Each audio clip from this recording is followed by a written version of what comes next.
Down. Down forward. Right. Jab. Strong. Combo. Let me show you something. But remember. Oh, yes, I remember that. Short. Roundhouse. Mustache. Oh, there we go. Hey everybody, welcome back for another exciting edition of More Games. Today, another extra special episode because we're taking a look at a game collection, which is kind of like a running theme for this show now. We've been doing this a lot lately. But today we've got something especially cool. It was released last year, and I'm just now getting around to it because, as usual, Old Man Jim takes forever to get around to new releases. But we have the Capcom Fighting Collection today. This is awesome. Been having a lot of fun with it.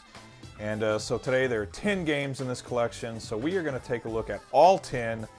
And 5 of them are Darkstalkers games. So first things first, we're going to do that. We're going to take a look at all 5 of the Darkstalkers games, and then after that, we'll get around to all the other games in this collection. But it is 100% awesome, so stick around. Maybe grab your favorite drink or your favorite snack and get ready for a whole lot of fighting action. And we're going to go ahead and get started with the one, the only, aside from all the other sequels and stuff. It is Vampire.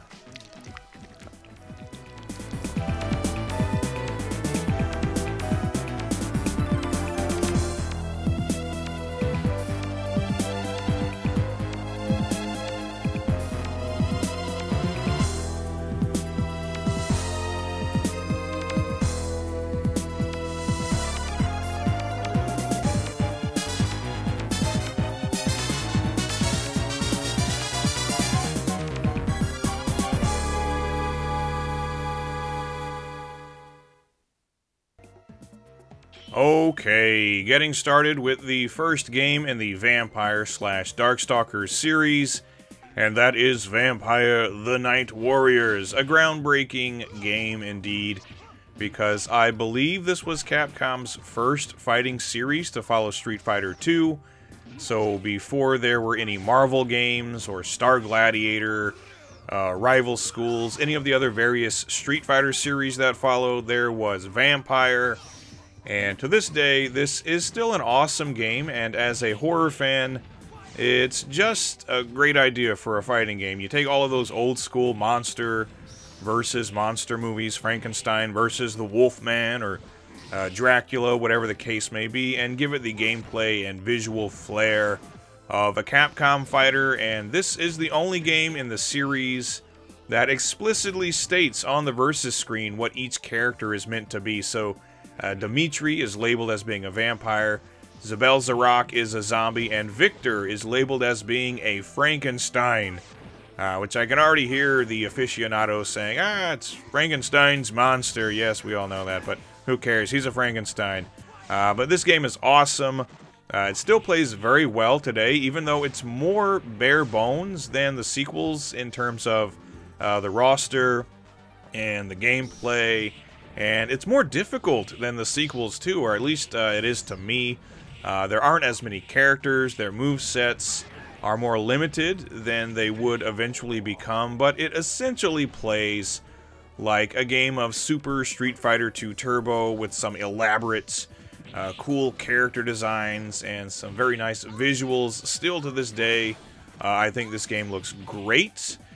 This series in general probably has my favorite art direction of any Capcom series, and the soundtrack is also just so damn good. Again, the series as a whole features some of my favorite video game music, period. So this is a series that only got better with each subsequent entry, and as a first attempt playing around this new concept for a fighter, Vampire: The Night Warriors was an A+ effort right out of the gate. A great way to kick off the Darkstalkers series and an awesome inclusion in this collection. And you know what they say about me when I play Vampire?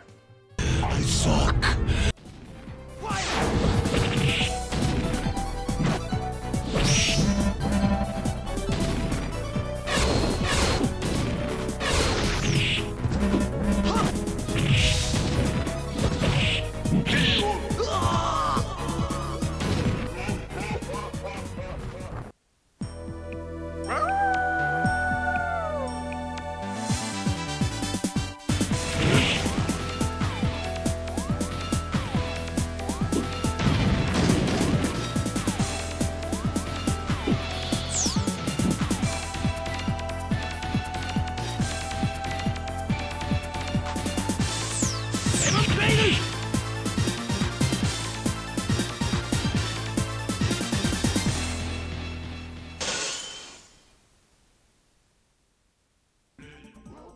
Next up, we have the Vampire game that I was much more familiar with back in the day, as I think most people were, and that is Vampire Hunter Darkstalkers Revenge, which was also called the Night Warriors in North America, I believe.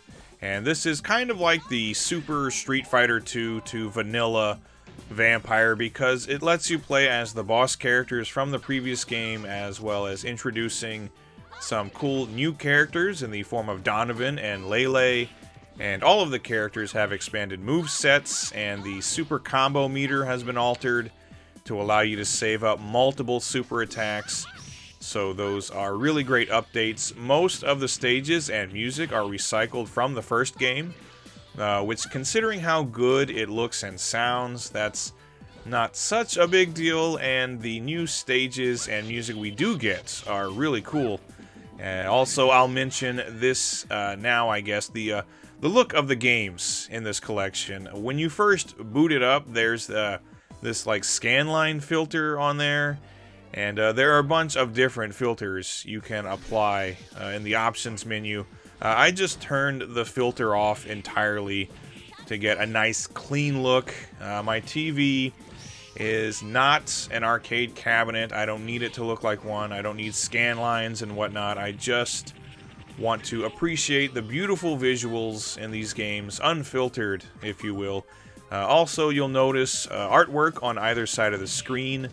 You have a few options for that too, or you can turn it off entirely, though I personally like the splash of color it adds to the screen. Anyway, I'm talking about the visual options and stuff more than the actual game itself now. But luckily, there's not too much more to say about this one. I've played it in arcades. I've played the Saturn version. Always love this game. The visuals, the sound design, the roster, and of course the stellar gameplay. I do love, though, that even though all of these games are better than the one that preceded them, in my opinion, they don't make the previous games obsolete. I can play and enjoy all of them at any time, but I digress. Vampire Hunter is awesome, and I had a lot of fun taking this old vampire for another ride, or whatever the expression is. Or did I just make up a new expression? We took this old vampire for another ride. There you go.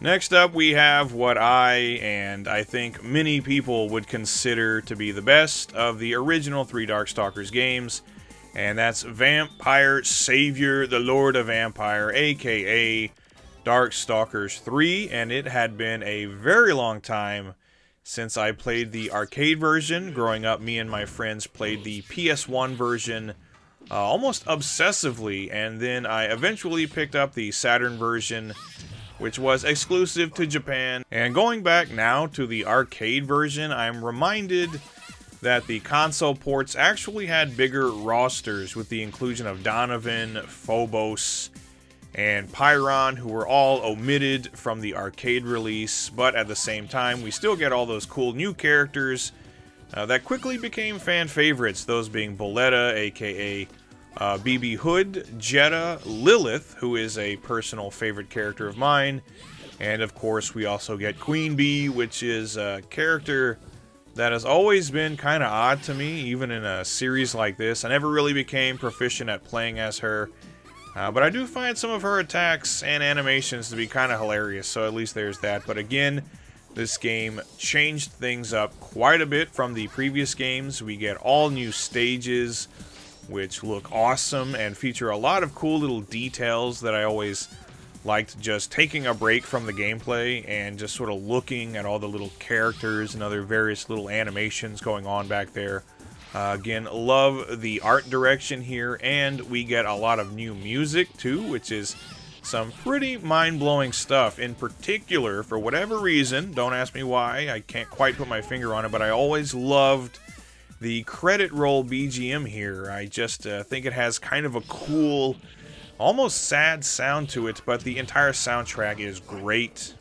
Also, aside from all the aesthetic changes, the gameplay once again is updated to include variations for each character's attacks and super combos with lots of new inclusions, and again, an updated super combo meter. Everything gets a nice big boost, and this was the first time in any fighting game, I think, aside from maybe Mortal Kombat, that I actually took an interest in the story and the backgrounds of the characters, due in large part to just how cool and likable this roster is. So all things considered, I think Vampire Savior is one of the best 2D fighters ever made, and it's a game that I can go back to pretty much any time. And I'm glad it's included here and I can enjoy it in all its glory on my Switch. If you've never played it, you're missing out, because it goes beyond awesome into new uncharted realms of hyper awesomeness.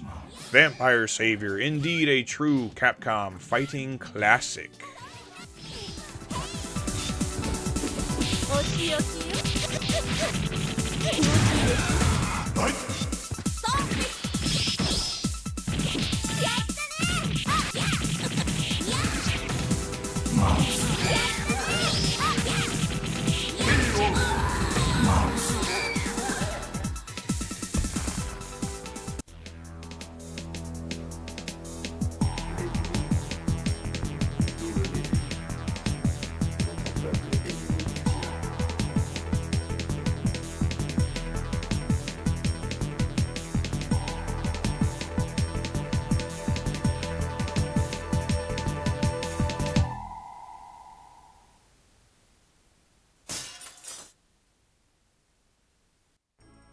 Next up, we have Vampire Hunter 2.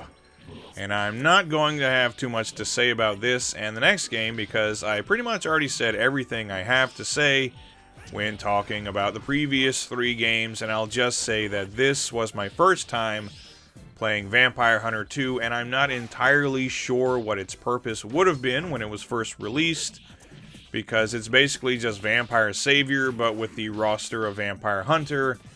And that's about it, really. It's still a fun fighting game, obviously, and the graphics and sound are still great. There are no real alterations to speak of, so that's it. Vampire Savior with Vampire Hunter's roster. A pretty cool intro sequence, which I think was used for the console ports of Vampire Savior. And oddly enough, no individual ending story bits, just sort of generic text crawl after you defeat Pyron. So, okay, I guess. I don't feel like this was a necessary addition to this collection when we've already got the original 3 vampire games, but hey, here it is anyway. Vampire Hunter 2, a quizzical inclusion, but still a fun one.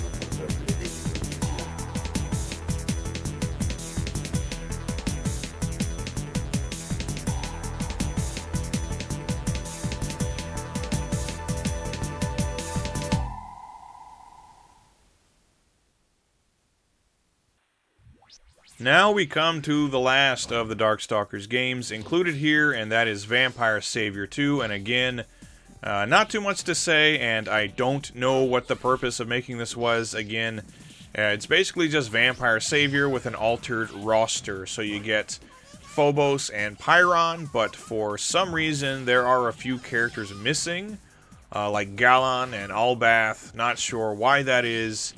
It's like these two sequels just took the console versions of Vampire Savior and split up the rosters, so there's not much reason to play these, really. You might as well just play the original games, and I understand that both this and Vampire Hunter 2 were released in arcades at the exact same time, and I'm racking my brain to think why. So maybe I'm missing something, which very well may be the case.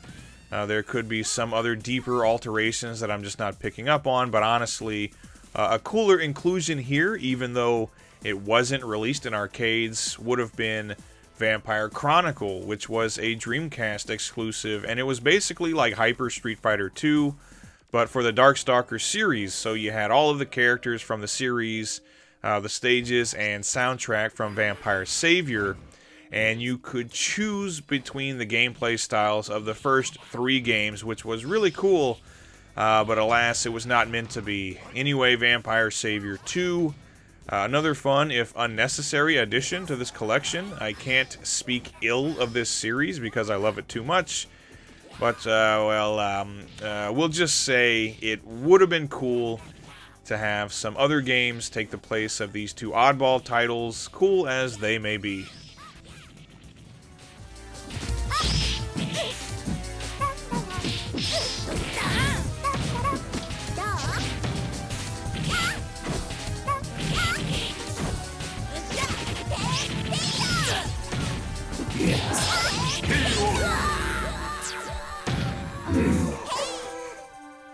Alright, that's all of the Darkstalkers games included in the Capcom Fighting Collection. So that's 5 games down, 5 games to go. But first, let's take a little break, and we will be right back. Check this out.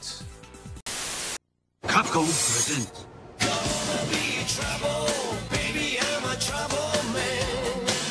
Mezameよ、闇に集いし者どもよ。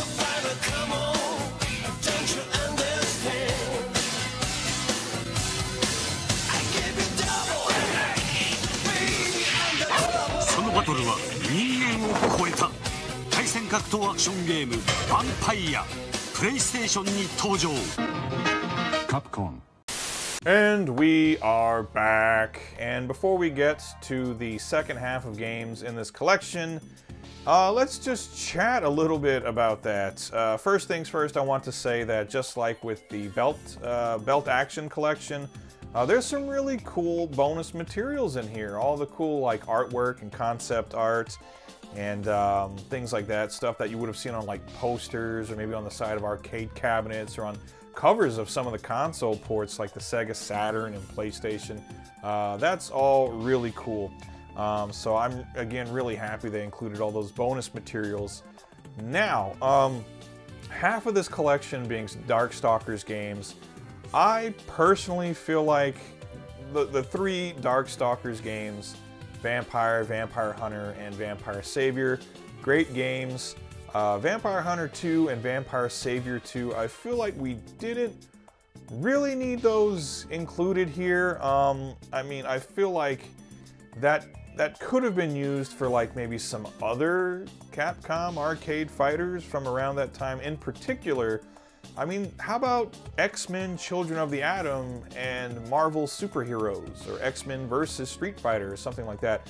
I have to imagine it's because of licensing issues. Maybe it wouldn't be quite as easy for Capcom to once again get the license for all those characters to put them in here. Maybe they don't have it anymore, maybe they do.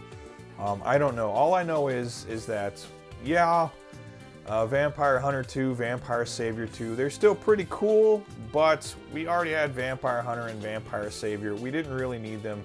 If we could have gotten some X-Men or some Marvel superheroes or something, that would have really put this thing over the top. As it is, still a great collection of games, but that's just something that I kind of wanted to remark on. Or even, hey, how about that JoJo's Bizarre Adventure Capcom fighter from back in the day?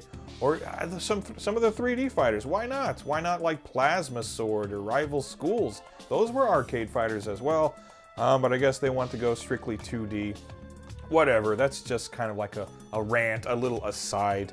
But now, 5 more great classic, I was going to say 5 great classic Capcom fighting games, 4 great classic Capcom fighting games, and 1 puzzle fighter, which we're going to take a look right now, Super Puzzle Fighter 2X.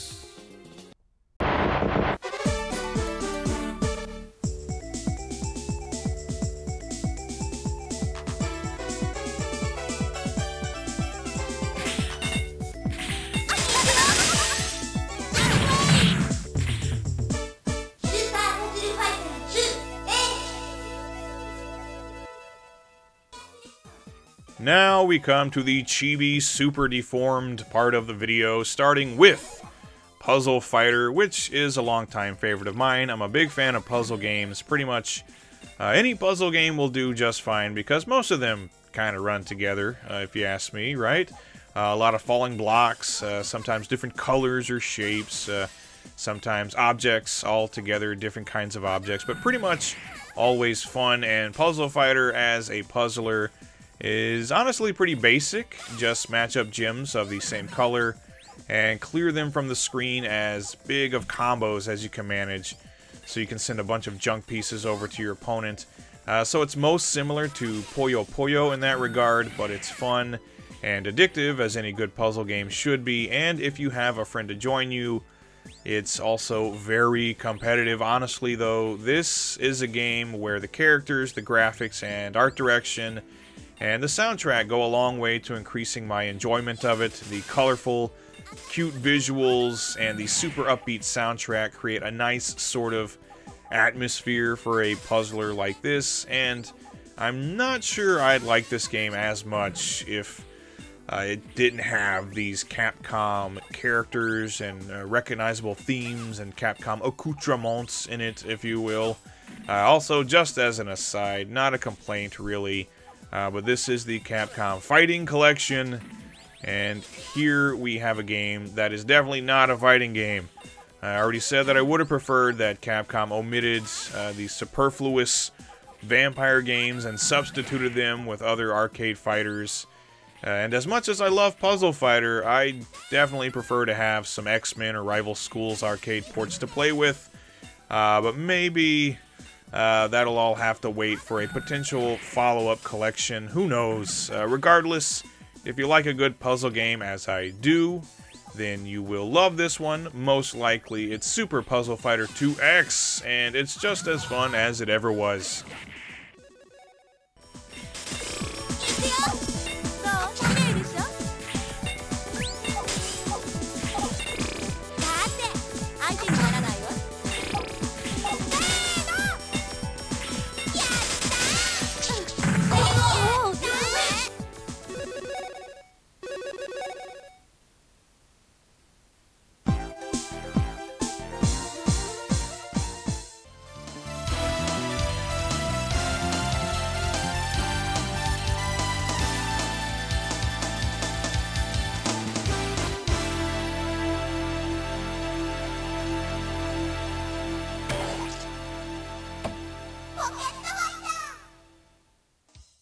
Next up, we have what is probably the cutest fighting game ever made, and that is Pocket Fighter. And hey, it actually is a fighting game, so that's nice.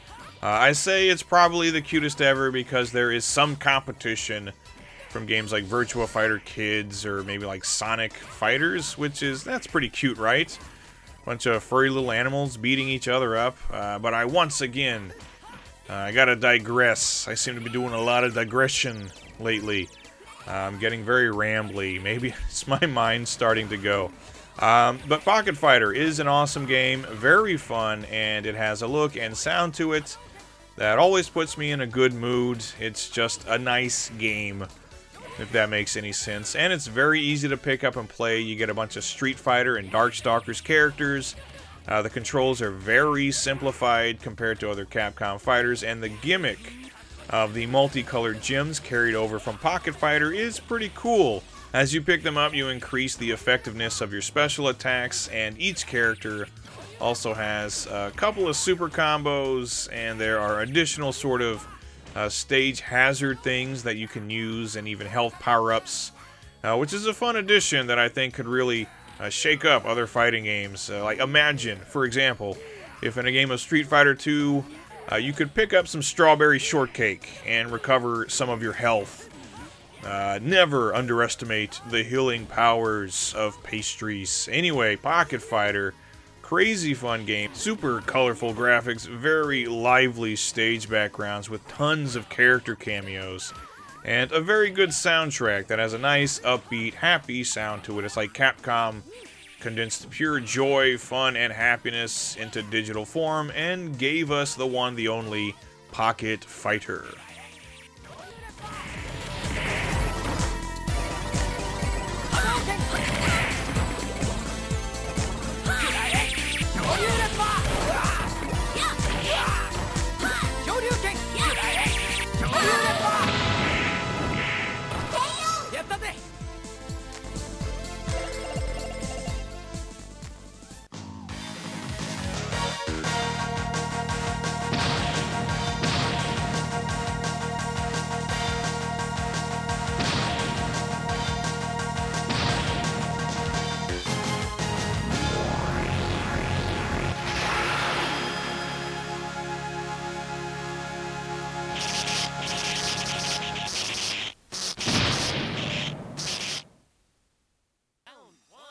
Next up, we have Hyper Street Fighter 2, which I don't have too much to say about because it's Street Fighter 2. There's nothing I can say that hasn't already been said. But I can say that I definitely need to get some kind of proper arcade stick, because playing this game with a Switch Pro controller, which is what I was recording this footage with, it's not ideal. The stick is not so great for 2D fighters. But for whatever reason, it was especially noticeable to me with Street Fighter, and the D-pad on the controller is not much good either, so I was having a hell of a time playing through the arcade mode. I was getting classic ass-kicking, and it felt like the CPU was especially cheap for whatever reason. But I didn't mention earlier, but even though these are arcade conversions, you can turn the difficulty down on all of the games if you want, which I eventually did for this game at least. Anyway, Hyper Street Fighter 2, you can choose between the gameplay styles of all the various Street Fighter 2s, which I don't really know why you'd play any other version when Super Turbo is available. But I guess if you want that like big shot of nostalgia that comes with maybe the original Street Fighter 2 character portraits and all that, then this game has got you covered. Otherwise, just call this game Super Street Fighter 2 Turbo Switch Edition, because that's what it is for me at least. But yeah, good old Street Fighter 2, always a classic, no matter what you're playing it on, even if you're playing with a controller that only makes the game more difficult. But what can I say? It's one of the best games ever made, and one of my all-time favorites.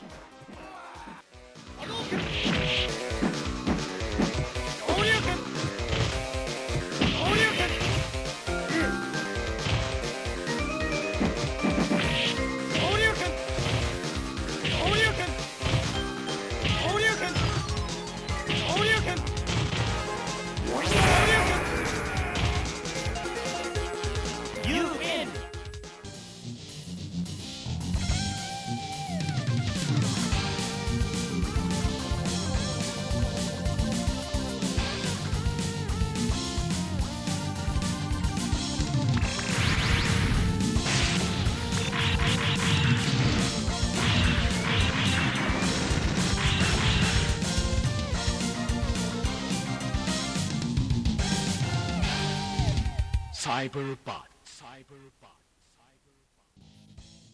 Now we come to a game that I have loved for a very long time, and that is Cyberbots Full Metal Madness. And I've been playing the Sega Saturn version of this game for years, and ever since the first time I played it, I was convinced that it was one of the coolest Capcom fighters ever. Right up there with games like Rival Schools and Star Gladiator as a game that, for me, is undeniably awesome, but never got the shine that Street Fighter or Darkstalkers did. Now, years later, playing this port of the arcade version, I can see how good of a port the Saturn version was, because there's really not much of a difference. If you've never played Cyberbots, it is the sequel to Powered Gear, which I think is called Armored Warriors outside of Japan. But that was a great beat-em-up, and here we have an equally great fighter, though it's not as deep of a fighting game as some of Capcom's other fighters. It's more simplified in its control scheme, more of a pick-up-and-play game, kind of in the same vein as Pocket Fighter, but it plays really fast and frantic. You have a big bunch of mech suits to choose from, and they all have a variety of weapons and cool special attacks and super combos. That's all really cool, and the visuals are very nice, and I do like that some of the backgrounds are destructible, so while you're playing, you'll notice buildings behind you being damaged and structures being knocked over or catching on fire. That's a really nice touch, and as usual, the soundtrack, which I believe was composed by Alpha Lyla, who was Capcom's in-house band at the time. But it's really good. It has a mix of high-energy, heavy, metal-ish kind of tracks, and some more groovy, spacey tracks as well. So, all things considered, graphics, sound, gameplay, Cyberbots is great, and now it can be played not only in arcades or on the Saturn and PS1, but also on your Switch and whatever else this collection was released on. Not 100% sure about that, but I highly recommend playing it. Cyberbots, it's still a fantastic game.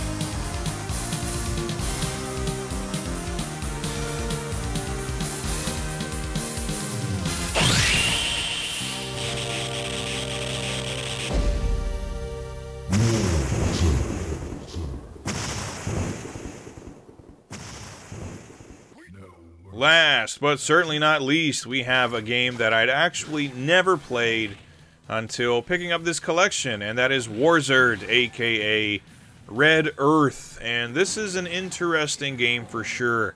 I just finished a full review on it with my buddy Bracy, and I may have already published that, but I wasn't aware before that this was the first game developed on Capcom's CPS-3 hardware, so they were kind of trying to go big with the huge, elaborate character designs and the detailed backgrounds, kind of showing off what the new arcade hardware could do graphically, because after this, they would release the Street Fighter 3 series and JoJo's Bizarre Adventure, and that was it for CPS-3 after that. Only 6 games released on it. But Warzard is super cool, even though it's not a competitive fighting game, really. It's a strictly one-player affair, and you can choose from 4 different characters and battle your way through essentially a bunch of boss battles. And there are some light RPG elements included, so you can level up your character and earn upgraded weapons and armor, and then later you could input a password to continue using that character, which I guess would have been pretty cool at the time, but not much point to it now. Just play through the game, have fun, and the password system is kind of superfluous now. You can have fun killing all of these weird creature things that actually you could play as a couple of them in Capcom Fighting Jam, even though that game isn't really so good, but none of them are playable here.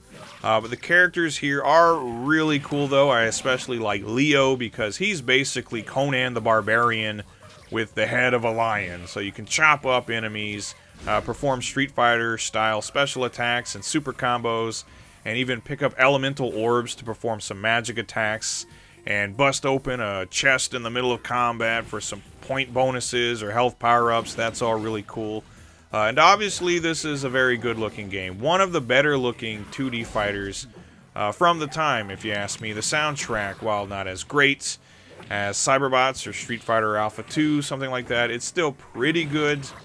There are at least a few really standout tunes here, so I'm very happy that this game was included in this collection and that I finally got the chance to play it because it is indeed pretty damn cool. Warzard, Red Earth, Conan the Catman. Whatever you want to call it, I call it awesome.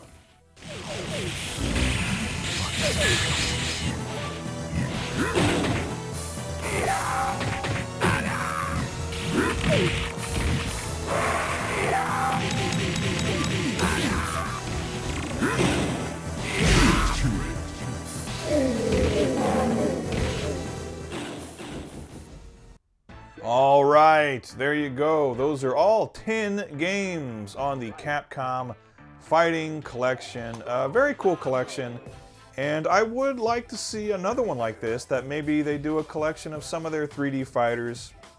Again, the Star Gladiator games, the Rival Schools games, maybe even like Tech Romancer or something like that. Power Stone, maybe? I don't know. A collection like that would be greatly appreciated, but for what it's worth, this was an awesome collection, especially, I had never played Warzard before in my life. So that was cool, finally getting to play that game and seeing what all the hubbub was about. It's a very cool game. I enjoyed the hell out of it. Really, really fun. So that's it. Everyone, down in the comments before I lose my voice, what did you think? Have you played the Capcom Collection, the Fighting Collection? And if so, what did you think of it? What did you think of all the games on it? What's your favorite Capcom fighting game of all time? I'd certainly like to know. And with that being said, that will do it for this edition of More Games. I hope you enjoyed it. Thank you for watching, everyone, and I will see you next time. Take care. Goodbye.